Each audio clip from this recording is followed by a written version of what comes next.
Could everybody please take a seat? Everybody please find your seat.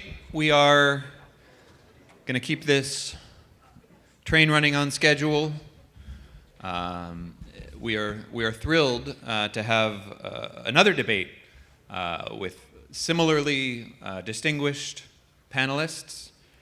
It's my pleasure to introduce to you onto the stage Alex Ward, who is a national security reporter at Politico. He will be moderating our debate about alliances. He's also the anchor of the National Security Daily email newsletter that you should each subscribe to if you don't already. We have Rajan Menon is a professor at City College of New York, senior research scholar at the Saltzman Institute. Barry Posen, professor and director emeritus of the Security Studies at MIT. Corey Shockey is at the American Enterprise Institute and directs its Foreign and Defense Policy Studies program. And Tom Wright is a director of the Center on the United States and Europe at the Brookings Institution. Please join me in welcoming this panel onto the stage.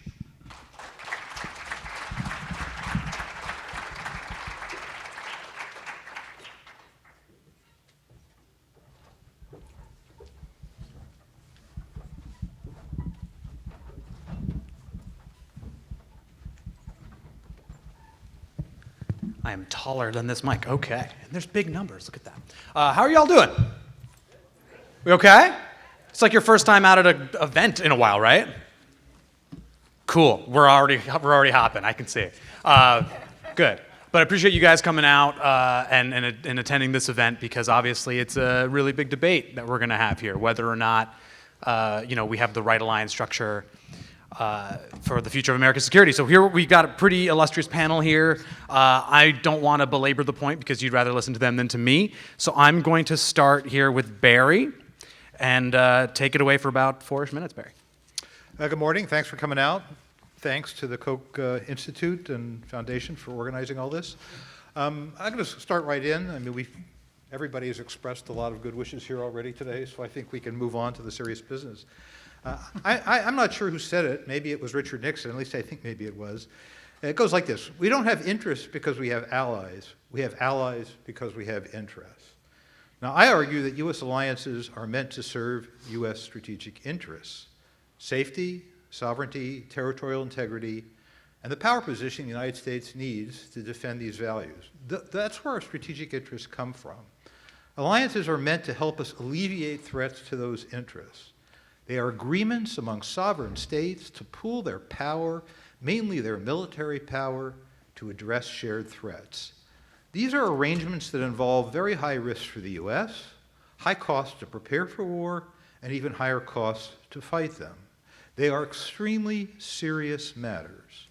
They are not the beginnings of world constitutions, nor steps to world government, nor affinity groups.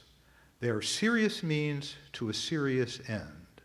When threats change, then alliances should change, whether the alliance should still exist at all, how many resources the U.S. should commit to them, how the division of responsibilities among the partners might change or be amended. Now, I believe, consistent with the charge that we were given, that most U.S. alliances are not fit for purpose because they have not adapted to both the change in threats and the change in available resources. Russia is much weaker than it was. Europe is stronger than it was. China is stronger than it was. And on balance, the United States may be more challenged by the development and rise of Chinese power than it was by Soviet power. Our alliances need to change to reflect these facts. Now, though the U.S. has many, many arrangements with other states that we often term alliances, and some of those were discussed already earlier today on the earlier panel, the number of true alliances that we have is very small. In fact, I think it might be 7. And even some of them at the moment, such as the Rio Treaty, do not put many demands on U.S. resources or implicate the U.S. in many risky situations.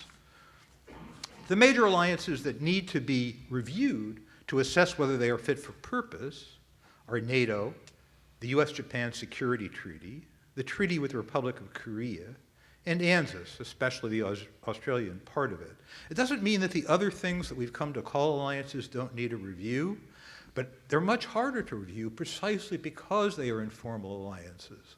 And it's often very hard to get to the bottom of what we have committed to in those informal alliances and informal arrangements. The term U.S. ally comes rather trippingly off the tongue, but excavating what those other alliances mean is often much more difficult. And I think we saw some of that this morning. Now, NATO is the formal alliance that is most in need of adjustment and most able to make an adjustment. During the Cold War, the main purpose was to keep the Soviets out of Western Europe because we thought that they might be able to leverage control of Western Europe into a much bigger threat to the United States. Though Europeans contributed quite a lot of military power to this endeavor, and especially the FRG, Federal Republic of Germany, committed quite a lot of military power, the US took on some very heavy lifting in terms of both direct conventional defense and nuclear escalation threats. This seemed reasonable because the European states, battered by World War II, did not seem up to their own defense in the 50s and maybe even into the 60s. In the 60s, that began to change. Today, the European members of NATO, or the European Union, are vastly richer than Russia.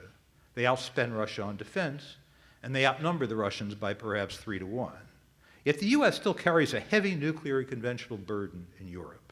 Even a more judicious division of labor within the alliance as it is constituted could, as I have argued, save $80 or $90 billion a year, which in most other places is considered to be real money, but inside the Beltway is often seen somehow as a pittance.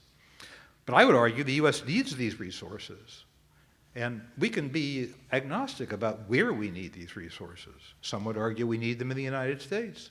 Others would argue we need them for security purposes in Asia. Either way, it's a lot of resources. So the alliance needs a major reorganization to ensure that Europeans do more in their own defense. Not a little more, but a lot more. And not later, but sooner. And just as in a parenthesis, the alliance does not need expanding. We already have plenty of problems. Now, given the new focus on Asia, the division of labor between the US and our Asian allies also needs adjustment, though the intensity of the problem varies. I rely on you to stop me. Yes. Soon. Yes, okay, good. So we know what they are. The US-Japan Security Treaty is the most serious treaty that's up for negotiation here. And, though the Japanese are very adamant in terms of talking about the threats that they're faced from a rising China, they're still, very slow to get beyond their 1% commitment. And that, I think, just has to stop. And again, not in the fullness of time, but now. I feel a little better about the Republic of Korea and Australia. The Koreans have done everything that we've asked of them, but we do have a nuclear issue with Korea, which we really have to address. And I think the Australians are basically beginning to pull their weight, though I'm actually no fan of the current AUKUS deal. Is that? I think it's a good place to stop for now. Save more of the good stuff for later. Corey, you're up. So there are. So. The mic's There not we on. go. So there are two big things that Barry left out of his analysis. The first is that military power isn't the only tool we should have available to us, and not the one we want to lead with in affecting other states' behavior. Therefore, the allies he was talking about, us needing to cut loose and let them deal with it on their own, Europe, Japan, Australia, South Korea, are the countries that can make the biggest contribution to shaping the international order, constraining the countries the United States is worried about, if we band together with them and telling them, we don't care about your security, but we expect you to make very difficult, costly economic choices in order to constrain China and other countries we are worried about, isn't a very persuasive argument to make, right? We actually need the help of our allies to find secure supply chains, to prevent the Chinese currency from displacing the dollar as the center of the international economic order. We need, when we want to put sanctions on another country, who does it matter that we go to? It matters those exact countries, right? And so the banding together of our security and our economic tools is what has made the international order that exists, that was built by the United States and those countries. It is more resilient and less likely to result in wars because we have a multiplicity of tools that we use together. That is, the point of the international order isn't just to make us secure, it's also to make us prosperous. And the economic tools that our alliances enable, and which we would have a much harder, costlier time creating if we didn't also hold hands with those countries for our mutual security. That order really matters. The second big thing that Barry overlooks is that the military power and the military arrangements the United States have made are hugely consequential for deterring war in the first place. And so that Russia has to calculate not simply whether Europeans can hold together if Russia attacks the Baltics or makes a move elsewhere detrimental to our mutual security. They have to actually calculate whether the United States would show up too. And that makes an attack less likely in the first place, which is the point of those security arrangements. And they have done a fabulous job in preventing anybody from thinking that they might be able to win a war against any one of those or collective of those countries. So it's certainly true that Europeans have the military power to fight Russia if Russia should invade them. But American and Canadian power in the mix makes it out of the question. And you don't want a slim margin of error on issues of war and peace. You want a big fat buffer against people miscalculating that they could get good outcomes. So the third point I want to make is that Barry's right that America's allies don't do enough, right? It shouldn't be the case that Germany spends 1.2% of its GDP on defense and the United States spends so much more.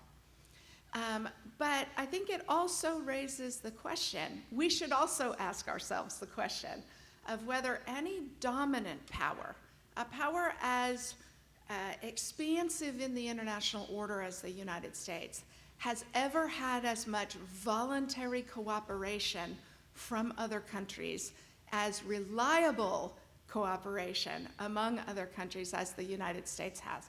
And that is because the United States and those allies built an international order that is mutually beneficial, where we help each other, where we support each other. It makes it less costly for the United States to do the things we want in the world, and it makes it more likely that other people would help us. And that's the reason to sustain these standing alliances. Well, all right. Rajan, you're up. Thank you to everyone who made this possible, especially to Will and to my fellow panelists. I was telling Corey, we've debated each other so much that we're going to take the show on the road and earn some money. It's good to be with you all. I agree with Corey that we should cooperate with our allies around the world. I don't accept, or I'm less certainly persuaded by the proposition that absent a military commitment, there would be no such cooperation, because that reduces a transatlantic alliance, it seems to me, to some one-dimensional militarized contraption, whereas the ties with Europe are long, historical, involve a panoply of transactions that are not going to vanish. That by way of preface. I've been interested in this topic for a long time, and I wrote a book in 2007 called The End of Alliances, which I meant as a provocation in the best sense of the word. Some thought it was a provocation in the worst sense of the word, but there's no accounting for taste. So I want to focus in the time that we have on Europe, knowing that there are other alliances out there. The proponents of NATO, who reject the idea that Europe's strategic autonomy is a good thing, will say, convincingly and based on good evidence, that NATO provides so many benefits that it costs the US next to nothing, that the benefits outweigh the risks handsomely. Now, let us set aside for a moment that one of those benefits is having a panoply of bases from which one can project power in the area from Iraq to Libya, leaving destruction in its wake. I'm not here to argue that point. I want to argue that, in fact, there are costs, and there are two kinds of costs, costs of risk and costs in dollars. Cost and risk. Because we all drank from the elixir of the 1990s, Tom Friedman as the high priest of globalization, Frank Fukuyama's end of history, there was an appropriate decision made to cut military forces in Europe. That was the correct decision. But instead of bringing means and ends into alignment, what did NATO do? It took on a raft of new responsibilities, out-of-area operations, everything from piracy to humanitarian intervention. But the biggest security commitment that it made is to grow from the Cold War high point of 16 to 30. Now, who are these new members that were brought in? Without very many exceptions, all of them were small. All of them were militarily weak. Exhibit A, the Baltic Trio, not one of them has a combat aircraft. Only one of them has tanks, that's Latvia. They have 3 T-55s. Those of you who remember your Soviet Battle of Order, think about this. And so the other problem was they were either adjacent to or near Russia. We are not dealing, my friends, with Yeltsin's Russia anymore. We're dealing, for better or for worse, I think worse, with the Russia of Vladimir Putin. So if there are military risks, given the pattern of Europe's military spending and their force structure, let there be no doubt that the burden disproportionately will fall on the United States. I frankly see no good reason for that, because there is no empirical argument to be made that Europe lacks the wherewithal to do more. What it lacks is the will, and we circle back to the point that that will is absent because of our ironclad commitment. The other kind of cost, it costs in dollars. There is a tendency for people to say NATO is cheap, it's 3.5% of the defense budget. Read Tony Cordesman's and he's a pro-NATO guy, assessment, and he will tell you that if you factor in the costs of forces in CONUS dedicated to Europe, it's about 40%, 300 billion. But I'm not even going to go there. Let's stick with 3.5 or 26 billion. Why is that important? The defense budget is 50% of our discretionary funding, right? So $26 billion is a lot and is very meaningful. How meaningful? Let's take, for example, our water and sanitation infrastructure. The American Society of Civil Engineers, and I commend that report to all of you, give it a grade of C-. Yale's environmental protection investigative team ranked it 26 in the world. 26 in the world. The EPA's estimate for fixing this, $26 billion over 20 years. I'm almost done. Second example, child well-being. On a raft of indices, including child poverty, we rank dead last or close to last. One final one, deaths of despair, which I came to know about because I worked for some years in the New York City suicide hotline. 75,000 people on average die in the United States because of opioid overdoses, suicide, or alcohol poisoning. It seems to me incongruous to have a national security strategy that is so militarized that it is out of sync with the quotidian insecurities of the American public. Trump and Bernie Sanders, for whom I voted, John, I'm with you, where are you? Had this in common. They sensed that there was something awry, that people felt the system was not working for them. Their critique of the forever wars and the opportunity cost was not an accidental one. So I say, stability in Europe is important, stability in Asia is important. The question is how we go about it and what role we play, and whether we should continue to play the role we have been playing.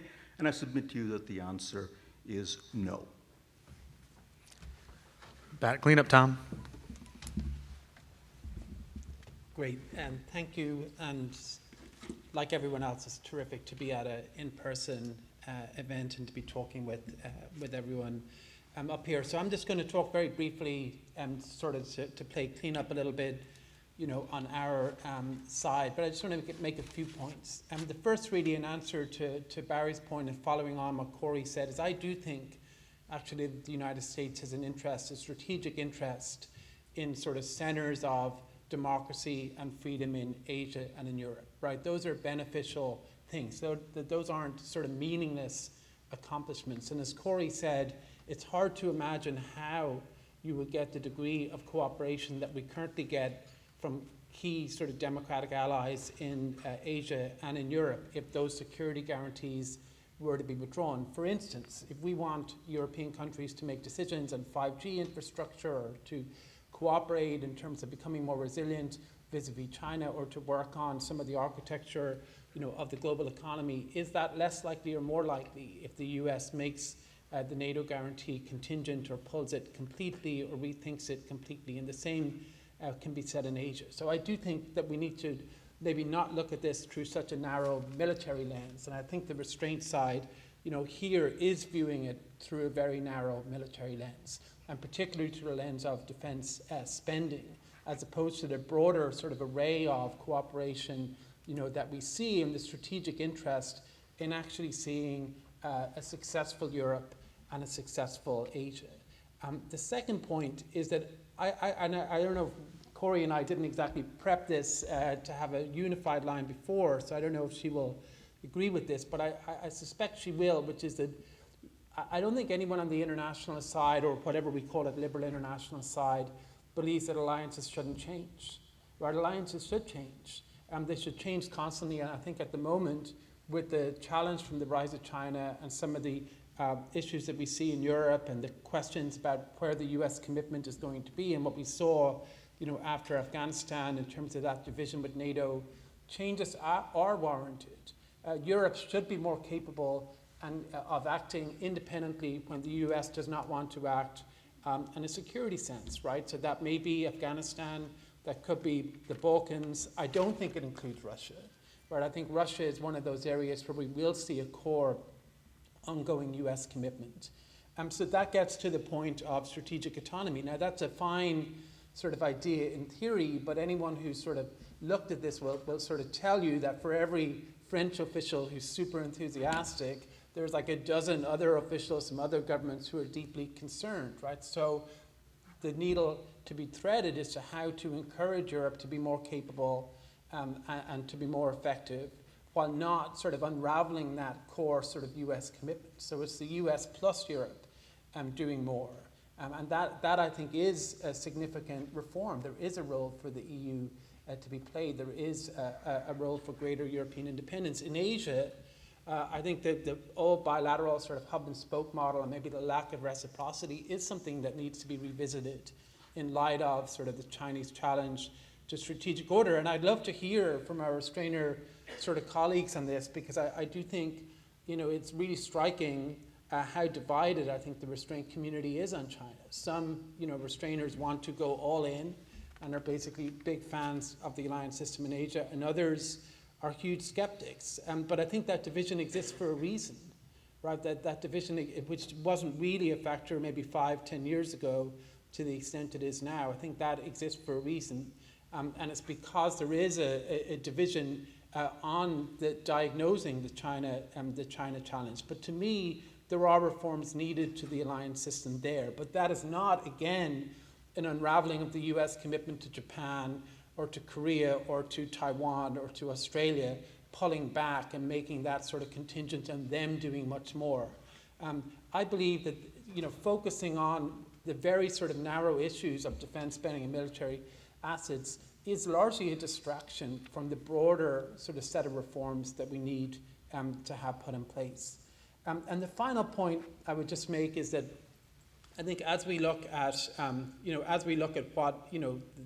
what the allies are doing, or whether or not they're free riding, I think it is worth noting, I can't think of really any example of where the US got dragged into a conflict because an ally insisted that the US was dragged in. I can think of many examples where allies sided with the United States in the conflict because the United States asked them to be involved, right? So many allies went with the United States into Iraq. Now, most people in this room will disagree with the invasion of Iraq. Most people in Europe disagreed with the invasion of Iraq, but the reason they went in was because the American president asked. The same in Afghanistan, even more went into Afghanistan after the US was attacked. So actually the notion of one side getting pulled in by the other operates in reverse, right? It's that the Europeans in particular are constantly being pulled into what the United States wants. Now, we can agree that some of those decisions were wrong-headed, but the blame for that lies here, right, and not in Europe. So I do think when we look at the contribution allies make, that ought to count for something. Thank you. Well, all right. That was a lot more fun than watching the Braves and Astros go at it, so I appreciate it. Yeah, so this is what I'm going to ask now. Maybe we should stand at this point. But is there any... Thank you. Is there anyone who would like to make try to rebuttal or a question to the other side? Just a two-finger. Please. I don't speak from notes, but I took notes on what Tom and Corey were saying, and I can't read my handwriting, but I think it's something as follows. Well, if the Allies are so wearied and tired of being pulled into our wasteful campaigns, which have been wasteful and ill-conceived, then perhaps they ought not to be part of the alliance. If I were an ally that were constantly being pulled into these things, I would think, do I want to be part of the alliance? Second, there's a little bit of a dodge here, right? Restrainers look only at military power. They want to pull the rug out from everything. Everything will come tumbling down. Pax Americana, Kentucky Fried Chicken. This is just nonsense. The idea that you cannot cooperate on multiple levels with countries unless you have alliances with them is simply absurd. Barry and I don't reject the idea of diplomacy. We just don't think that necessarily needs a military foundation. We don't want to abandon people. We only want to abandon states that have the wherewithal to take care of themselves. Now, Tom mentioned Korea.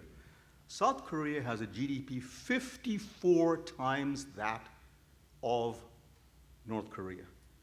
It spends militarily 3 times as much. Its defense burden is 2.3%. North Korea's is 24%. Look at the force structure and compare. Most of North Korea's weaponry date back to the 50s and 60s. Those 18,000 tanks, well, for one thing, they can deploy them all at once, right? So that's a false comparison. Is it a proposition that in this town one cannot challenge that South Korea has the means to defend itself?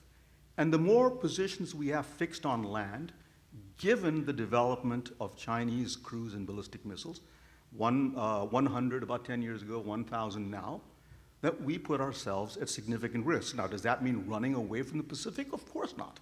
So I just wanted to make those points. I couldn't read my So I'd handwriting like to completely, respond. so I sort of made them up. Corey, go for it. So I think the Korea example is a really good one. And it's not true you can't challenge the proposition that the U.S. should be allied with South Korea. But it matters to think through what happens if we're not.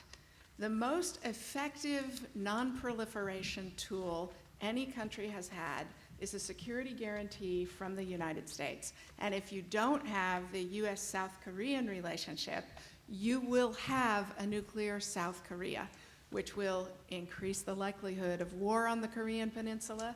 And a war on the Korean Peninsula, as you suggest, Rajan, which North Korea would likely lose and therefore likely go nuclear, and China would likely come in to ensure that North Korea didn't lose, nuclear or non-nuclear. And could the United States actually remain safe and prosperous with an Asia that goes tumbling into the maw like that? Because wars have a dynamic that is, first of all, incredibly destructive, but second of all, incredibly uncertain. And so I think what America's security guarantees does is create stability, a wide margin for error, and an early warning network for when things are going wrong. which is actually why the guys who built the post-World War II order built it that way, because they'd experienced 2 world wars in their lifetime, and they wanted a wider margin of error. They wanted to build a system that was more stable than the very system you guys are advocating for. Barry, you got a response? Well, there's 2 points I'd like to take up. One is the question of cooperation with other countries on a range of non-military issues. I think that kind of cooperation arises from interest. Now, U.S. security assurances and the implicit threat to withdraw them may in fact coerce somewhat more cooperation, but it looks to me like the more capable powers, which is the ones we're expecting to do more, are the ones that are most likely to be able to see that their interests are affected by the rise of other great powers. So I don't think economic cooperation to deal with various things that China may be doing depends on the North Atlantic Treaty Organization. And in point of fact, I would say that many of the things we talk about doing, wanting to do, is in terms of shaping the milieu and the globe, these can be better done through direct relations with the European Union, not with NATO. And it looks to me like the United States forces the allies to make a choice. And in effect, we weaken the EU at NATO's expense. And I think what we want to do is strengthen the EU at NATO's expense. And I think we would strengthen the EU at NATO's expense if we did less in the North Atlantic Treaty Organization and if we stopped deliberately opposing European Union efforts to do more. We deliberately oppose it. We deliberately suppress it. This is against our interests. Now, the second point I would make is, words were said about the extra insurance, the extra deterrence insurance we get by making U.S. guarantees. But this ignores the cheap and free riding consequences of U.S. security guarantees, which undo that effect almost as quickly as you create it. And the particular problem that I think is starting to become imminent is that the United States is making very extravagant security commitments at 2 different ends of the world versus 2 fairly consequential military players. Now, Chris Preble taught me the word resilience in the concept, and I don't think this is a resilient security system we've built. I think our guarantees everywhere pretty much ensure that if we have to make good on one, we have other parts of the world where our partners are not ready to hold up their end. So we have built a fragile system. Now, I continue to be mystified that our allies are willing to depend on this. I think it's a form of self-delusion. They'd rather not have the political fights. They'd rather not find the money. This is the mistake the Australians made in the 1930s. They're not making it again. It's the Europeans who are making it. So I'm going to take up the free rider point, because Barry's exactly right? Anytime you have an alliance with a dominant power, you get free riding. The economist Mansur Olson teaches us all this. And that's certainly true. But the starting point costs are not the only thing to weigh in the balance. Because, for example, Barry's argument is built on the assumption that because Belgium has an interest in its independence, Belgium will fight for its independence. And in fact, the dynamic, the way this has worked historically in the international order is that mostly states concede rather than fight. They will find a way to make it possible to concede some of their interests. And that's actually not in our interests. It's in our interest, just as Barry said, for our allies to feel strong and capable, and they feel strongest and most capable when things are scary and we're standing alongside them. Allies don't make braver choices when we walk away from them. They make less good choices for our interests by compromising, by backing away, or by failing to be able to defend themselves. Yeah, please respond. I just want to respond to a couple of points my good friend Corey has made. But Corey, you used to know how to pronounce my first name. Now you don't. I'm crushed. I'm sorry. Don't worry. I'm kidding. On nuclear proliferation, We don't want more nuclear weapons. I'm not a Kenneth Waltz acolyte because I think that model failed to take into account one thing. That is, it assumed that nuclear powers necessarily stay stable. What if they come apart? But that's another story. Military deployments, however, are not the best way to achieve proliferation. They may give an incentive for states to get nuclear weapons, which I think explains partly North Korea's nuclear program. But for goodness sake, let's not stand up here and pretend to be the paragons of virtue, because the fact is we have a bankrupt non-proliferation policy. If we like you, you can have nuclear weapons. If we don't like you, you can't. So Israel can have nuclear weapons because it's an ally, although it's not. India cannot have nuclear weapons, we'll sanction them. Oh, but we just discovered Narendra Modi. He's an ally, so it's okay. Iran can't have nuclear weapons, so we signed the JCPOA, flawed but not fully good. We walk away from it, and now we say, well, Iran might go nuclear, and the Israelis might attack Iran. The Nuclear Non-Proliferation Treaty doesn't just speak about proliferation across space, it also talks about vertical proliferation. It commits the existing nuclear powers to make a good faith effort to radically reduce their forces. Do we now have anything that could be called a minimum nuclear deterrent? So if we want to talk diplomacy, let's talk diplomacy. This is not a militarized presentation. One point on Japan. About 60% of our forces are located in Okinawa, which is 0.6% of the Japanese mainland. The others are scattered around in about 5 bases. Let's see, Misawa, Sasebo, Yokosuka, Atsugi, and so on, right? Think of the Chinese development of cruise and ballistic missiles. Does this deployment contribute to Japan's security and contribute to ours at a time when the temperature in East Asia is rising and people are using these anodyne terms like balancing, talking about what's going on as if it's some kind of game of Go or a graduate student teaching his first class on game theory? Have the American people been made to reckon with the catastrophic consequences that could occur if we go to war with China? Go to war not on a premeditated basis, but you slide your way into a war where something happens that takes both countries in a direction they don't want to know. That is the environment that we are looking at, it seems to me. So if there is a criticism of the militarized approach to be made, let's have it based on that, because I submit to you that's what's missing now when it's needed most, is any kind of coherent diplomatic strategy. Yeah, I'll just come in briefly on 2 points. Everyone, I think, is in favor of avoiding conflict. The question is how to do that. And I think on our side, what we're saying is deterrence, and the alliance system has worked for many decades, and that pulling the plug on key aspects of that alliance or those alliances is likely to inject additional or massive insecurity and instability into those regions that could make conflict more possible. Now, on your side, as I understand it, you're saying there's either a systemic risk that's existed for 50 or 60 years that has never yet been realized but could emerge, and that's a fair point. I don't really agree based on the track record.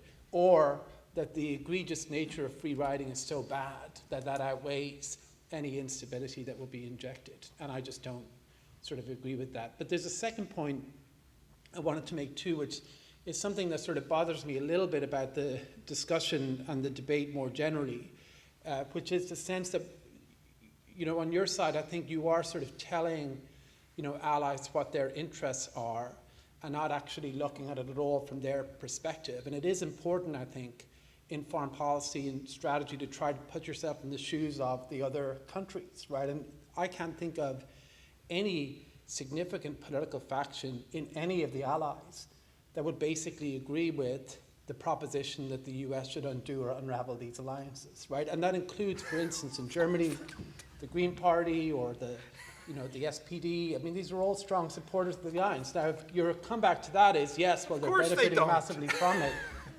You know, I would suggest to you that maybe next year at this conference, it might be a good idea to ask some of them, because I have never actually seen somebody advocating restraint engaging in a substantive way with political actors in allied countries about what this means for them.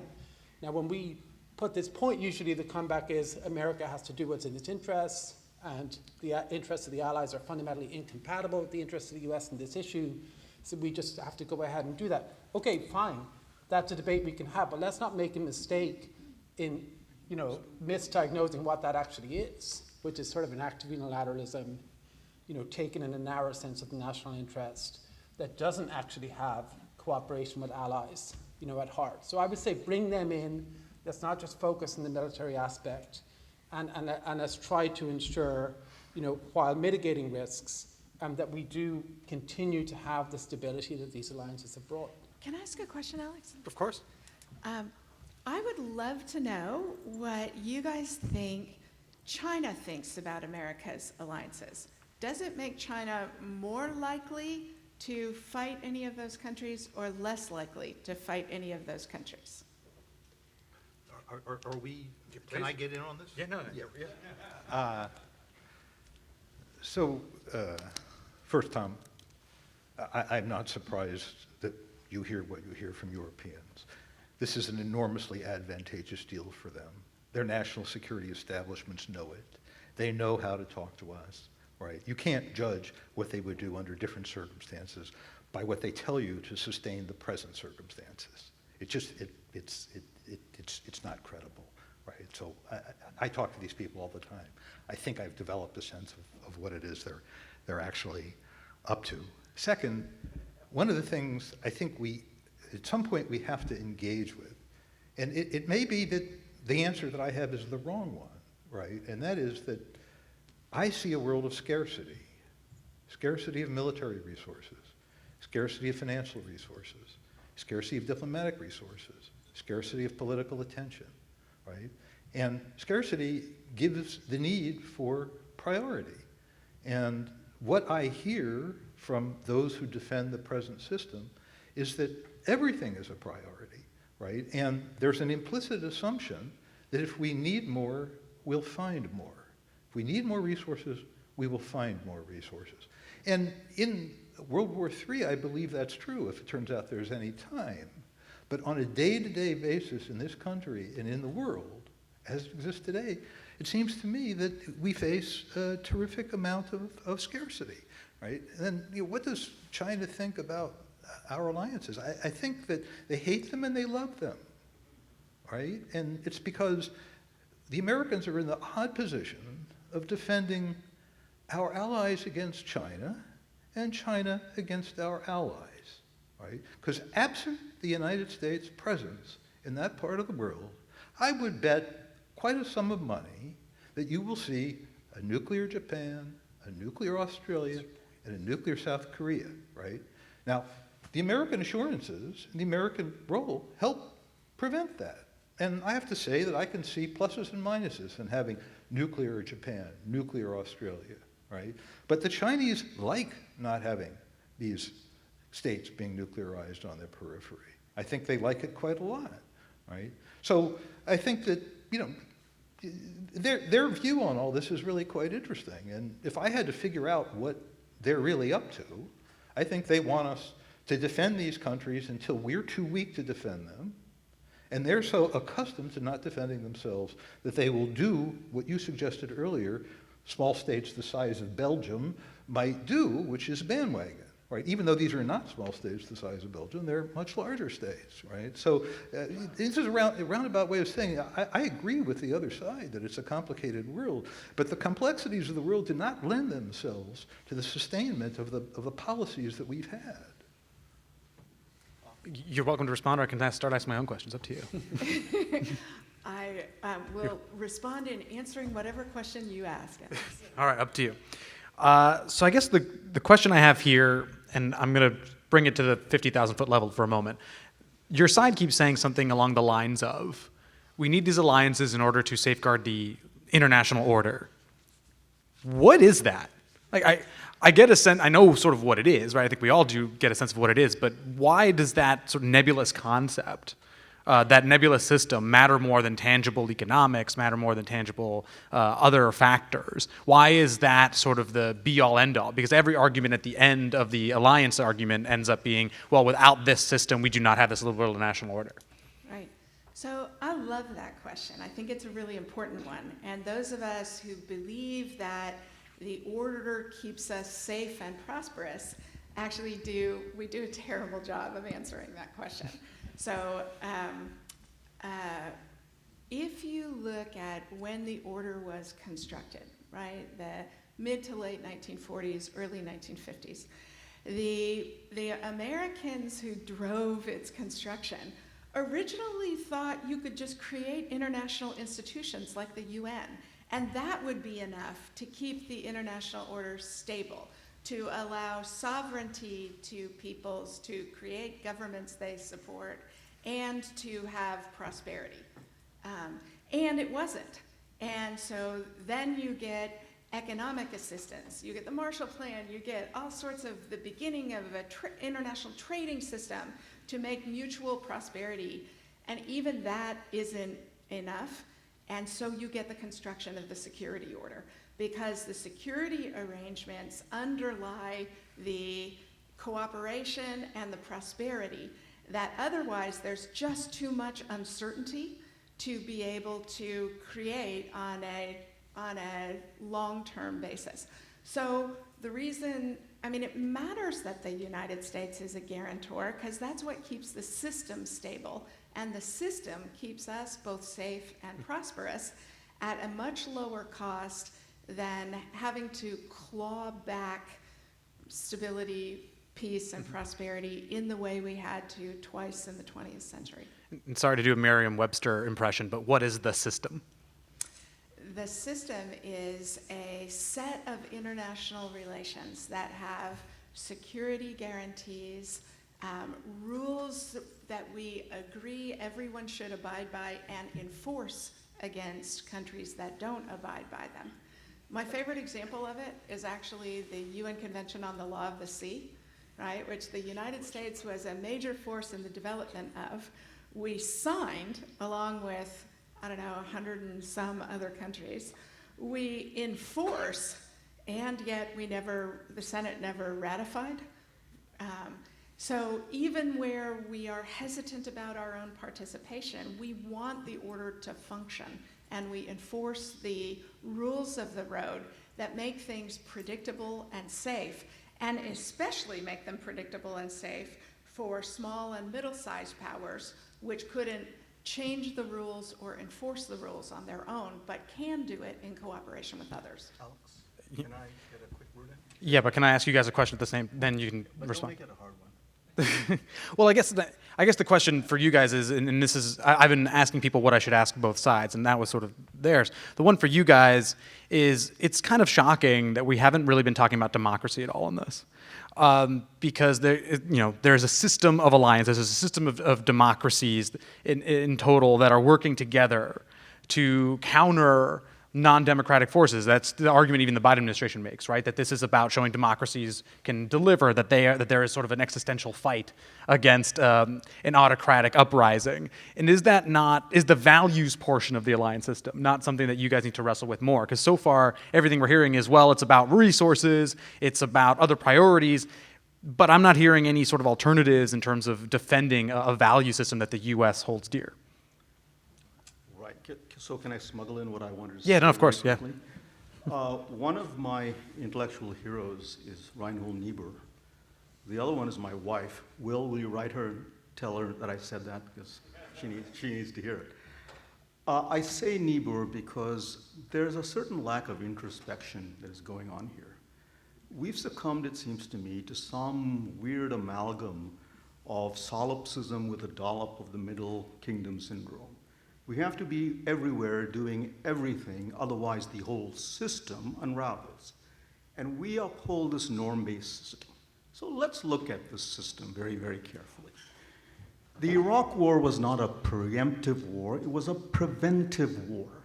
It does not track with the UN Charter, nor with international human rights law, nor with international law.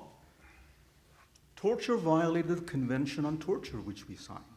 as did rendition. A number of things that we did violated the Geneva Convention.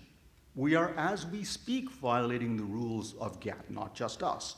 So let us have some humility where we talk about this order that is tended like this lovely English garden, which will go to hell if we're not constantly watering it like the constant gardener.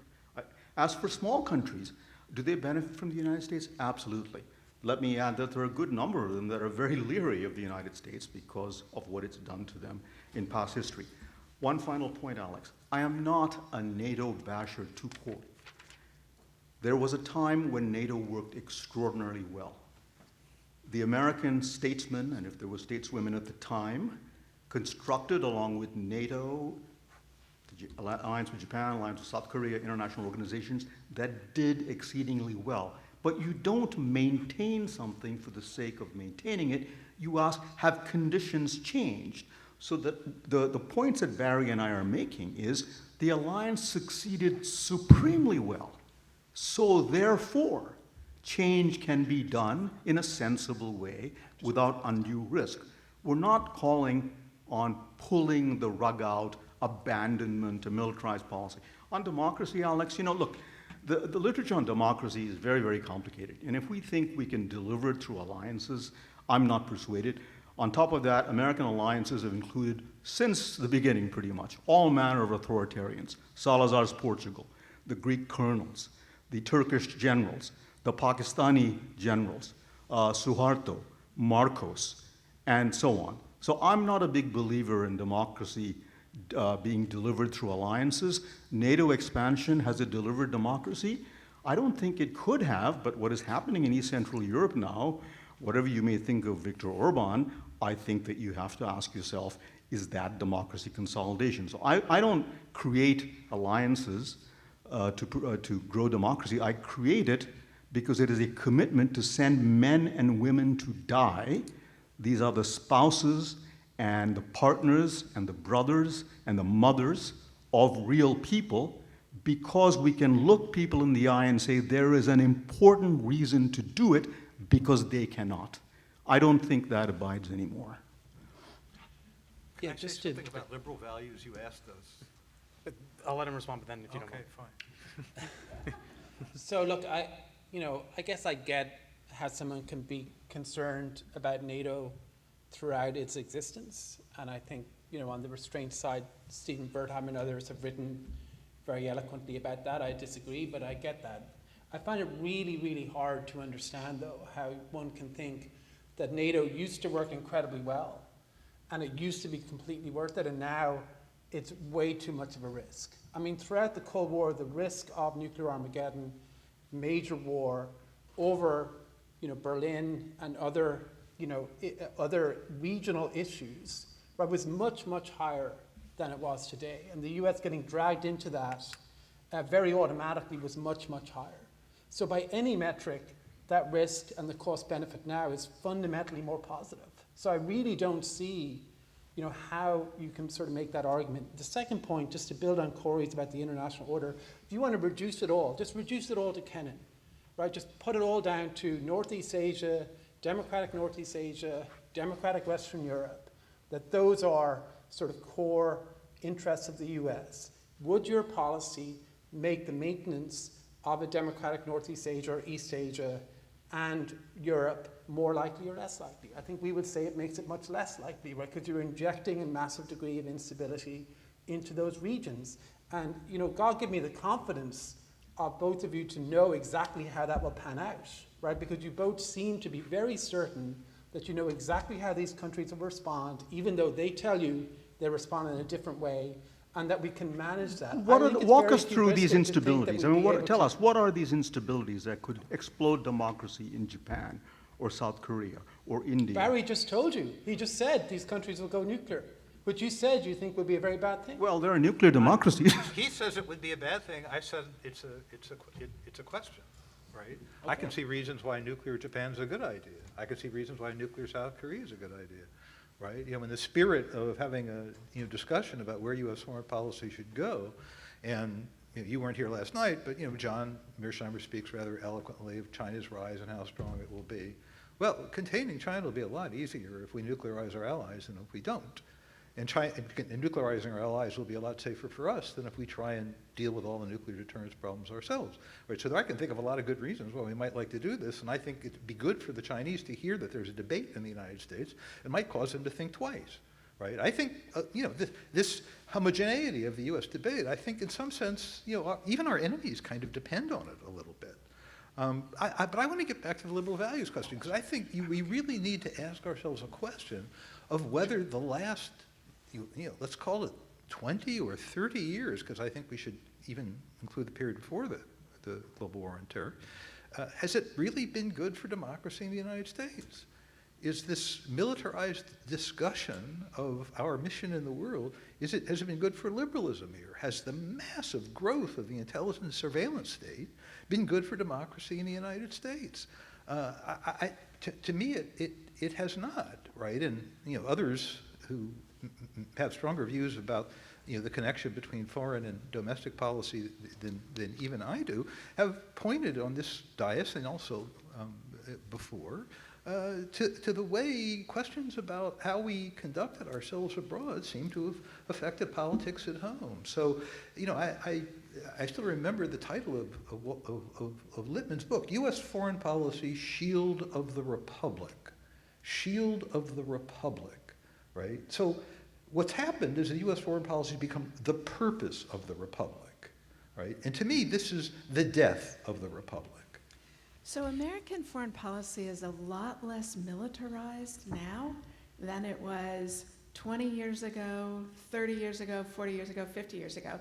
And actually, the metric you guys started out using, defense spending as a percentage of American wealth, is lower now than in any of those times. So we have a less militarized foreign policy than we did. The Eisenhower administration spent, 12% of GDP on the American military? We spend about 4% now. So it's actually a less militarized foreign policy, and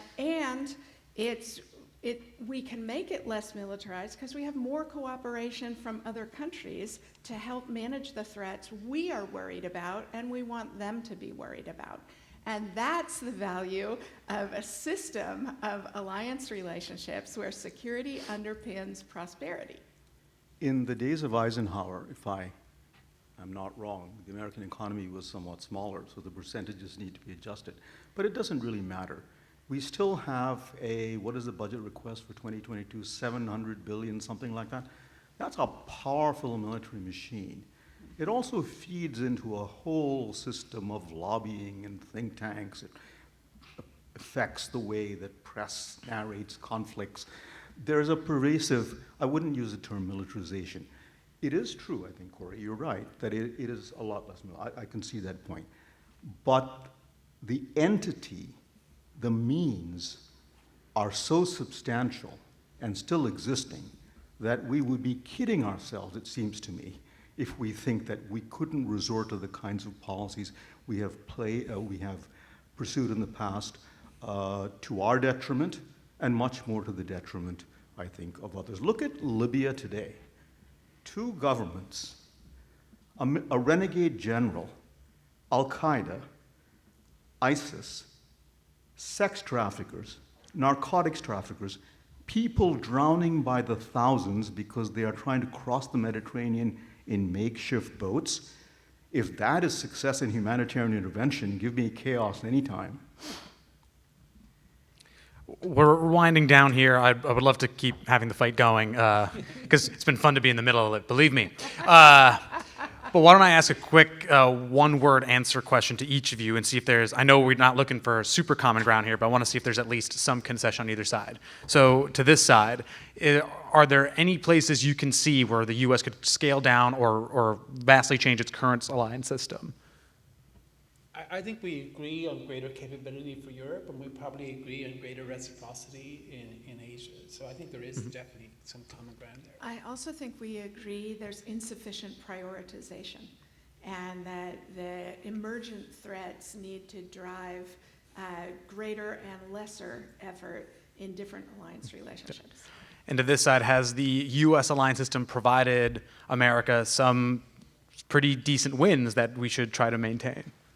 Sure, in the Cold War, it was great. Gotcha. Not anymore. No. Okay, on that note of agreement, thanks all for being here, and we'll see you around. It was fun. I was good at that fights go. Please do stay in your seats. We have Ambassadors Al Khalilzad